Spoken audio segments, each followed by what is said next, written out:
বিশ্বনবী ডেকে বলে, ও আমার উম্মতেরা শোনো, আল্লাহর কাছে দুনিয়ার মানুষদের দুই ফোঁটা পানি সবচেয়ে প্রিয়। এক হলো জিহাদের ময়দানে রক্তের ফোঁটা, দুই হলো অনুতপ্ত বান্দার চোখের পানির ফোঁটা।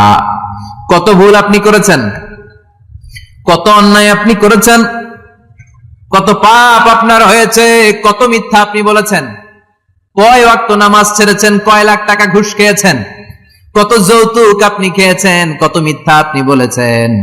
আপনার পাপ যত বড় হোক, যত বিশাল হোক, যত বেশি হোক, আল্লাহর দয়ার পরিসীমা তার চাইতেও বড়। আপনার পাপ, আপনার অন্যায়, আপনার জুলুমগুলো যদি হয় খালের পানির সমান, বিলের পানির সমান, আল্লাহর দয়া সাগরের পানির সমান। আপনার পাপ যদি হয় সাগরের পানির সমান, আল্লাহর দয়া মহাসাগরের পানির সমান। আপনার পাপ আর অন্যায় যদি হয় পাহাড়ের সমান, আল্লাহর দয়া আকাশের সমান। আপনার পাপ যদি হয় আকাশের সমান, আল্লাহর দয়া আরশের সমান।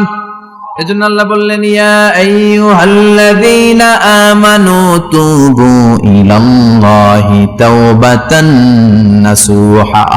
ও আমার গোলাম, তুই তোর নিজের যত বেশি ভালোবাসিস তার চেয়েও আমি তোরে বেশি ভালোবাসি। তোর বাবা মা তোরে যত বেশি ভালোবাসে তার চেয়েও আমাদেরকে বেশি ভালোবাসে কে? আল্লাহ বললেন ভালোবাসা